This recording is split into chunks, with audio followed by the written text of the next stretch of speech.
Seandainya azab kubur itu ada, lalu di mana letak keadilan Allah? Ente kok mempermasalahkan keadilan Allah, sedangkan dia belum dihisab. Dia nanya pakai akal, saya nggak mau jawab pakai hadis. Nanya pakai akal, saya jawab pakai akal. Ada maling masuk penjara, lalu kemudian ditempeleng, ditusuk pakai puntung rokok, ditendang, dipukul.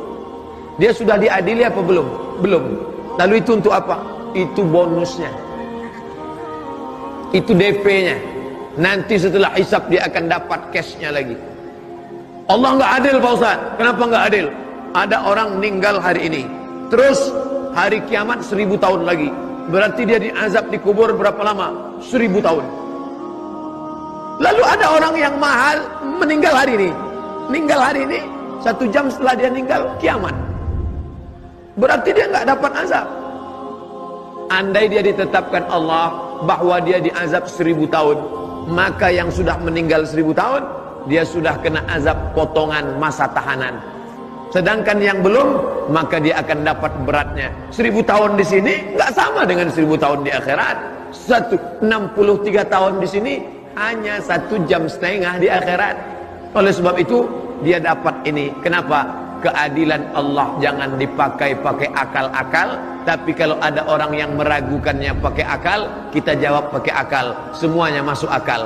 Bagi yang tidak mengatakan masuk akal, dia perlu ceknya. Akalnya masih ada atau sudah hilang? Coba klik kanan, cek properties. Jangan-jangan sudah empty. Afala ta'qilun. Kenapa engkau tidak berakal? Afala tatafakkarun. Kenapa engkau tidak berpikir? Afala tatadzakkarun. Berapa lama dia? Tapi katanya roh itu bisa masuk ke kubur. Roh tempatnya 2. Yang pertama yang baik illiyin, yang jahat sijin. Tapi ada saat-saat tertentu Allah meniupkan roh masuk ke dalam jasad untuk menerima azab ataupun menerima nikmat. Tapi tidak semua. Jangan gara-gara ceramah ini besok ada orang yang mati, lalu adik-adik masukkan kamera CCTV ke balik, pasang penyadap Karena ada saatnya Allah kirimkan, tapi tidak semua.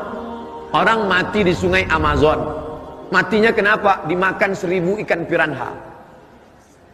Nggak ada jasadnya, nggak dikafani, nggak dimandikan. Bagaimana ruhnya mau masuk ke dalam?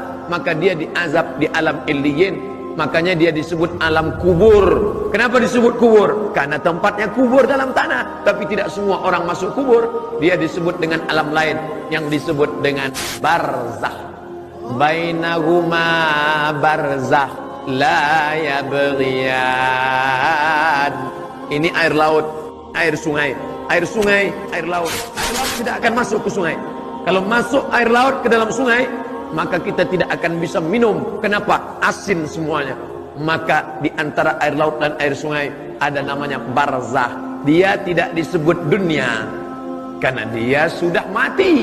Dia tidak disebut akhirat karena dunia belum kiamat. Pembatas antara dunia dan akhirat disebut dengan barzakh. Sudah kembali ke alam barzakh, tapi belum akhirat. Yang ada kuburnya alam kubur, yang tak ada kuburnya dia sedang berada di alam barzakh. Lalu kemudian berapa lama dia berada di waiting room ini? Sampai hari kiamat tiba. Idza samaa'un fatarat, langit terbelah. Wa idzal kawakibun tasarat, planet-planet bertabrakan. Wa idzal bi'aru fujirat, air laut naik ke darat. Waktu di Aceh air laut naik ke darat, itu namanya tsunami. Itu yang perempuan, yang laki-laki Sumanto. Ketika naik air laut ke darat, hancur semuanya. Watakunul jibalu kal ihnil manfus. Gunung-gunung, bukit-bukit seperti bulu kambing yang ditiup angin. Lalu kerak bumi ini bergoncang, bergelombang. Wataran nasa sukara. Kau lihat mereka seperti mabuk. Wa mahum bisukara. Mereka bukan mabuk, walakinna azaballahi syadid. Tapi azab Allah amat sangat dahsyat saat itu. Nanti sementara hari kiamat tiba, sementara di alam barzakh, maka kita pun mengucapkan salam kepada dia. Bapak ibu adik-adik pergi datang ke Riau, mungkin ada momen, mungkin ada acara, lalu ingat Ustadz Somad. Di mana makam Ustadz Somad? Disinilah makamnya.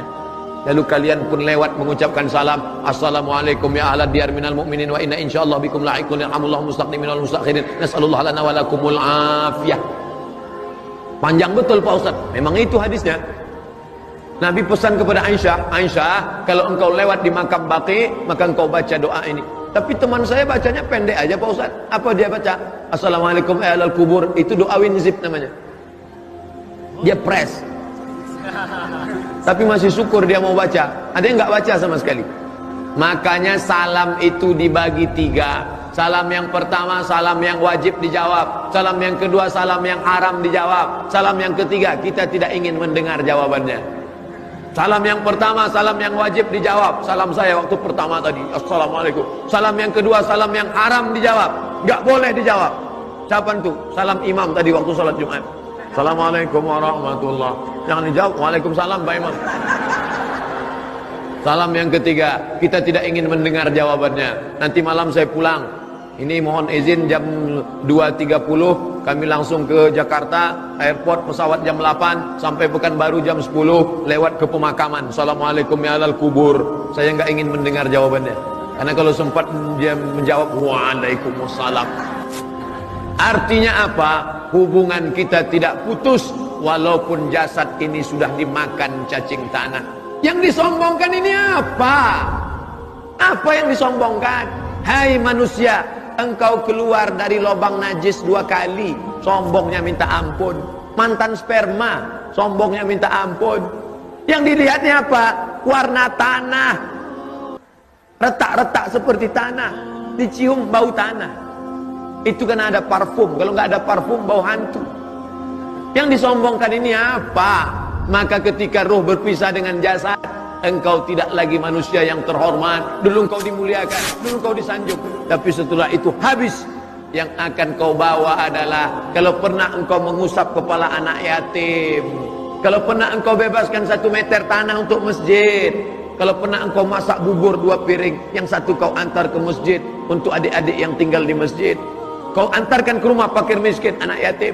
Pas gajian, uang banyak, datang ke panti asuhan. Pak, berapa anak panti asuhan di sini? Ada 200 orang. Keluarkan. Semuanya? Enggak, 20 aja. Saya mau bawa nasi kotak ini. 20 bapak, 20 adik, 20, saya 20. InsyaAllah bekerja sama. Kita adalah satu lidi. Akan menjadi satu batang sapu lidi yang besar. Bisa menyelamatkan ini semua. Alaikum bil jamaah. Sampai akhirnya kita pun mati di dalam tanah. Sampai masanya dibangkitkan lagi. Ketika bangkit itu lihat kanan, malaikat. Lihat kiri, malaikat. Lihat depan, malaikat. Lihat belakang, malaikat. Atas, malaikat. Kenapa aku bangkit bersama malaikat? Al-mahiru bil Quran. Orang yang mahir baca Quran. Ma'as safaratil kiramil bararah. Dia akan bersama dengan para malaikat. Mudah-mudahan anak-anak kita hafiz Quran. Ibu yang punya anak, masukkan SD IT, SMP IT, SMA IT. Kalau dia mahir baca Quran, hafal Quran, mengamalkan Quran, mengajarkan Quran, ibu bapaknya dapat syafaat. Lalu kemudian ketika bangkit, anak-anaknya bersama malaikat. Tapi ada juga orang yang ketika bangkit dari kubur, tengok sebelah kanan, Ahok. Kenapa aku bisa bangkit bersama mereka? Karena ente dulu sama dengan mereka. Man tashabbaha biqaumin, siapa yang ikut-ikutan tradisi suatu kaum, fa huwa minhum, maka dia bagian dari kaum itu. Apa kata periwayat? Bukan hadisnya, periwayatnya. Wa usyira yaumal qiyamati ma'ahum, akan dibangkitkan bersama mereka nanti di akhirat. Nauzubillah. Itu nasib ruh. Lalu kemudian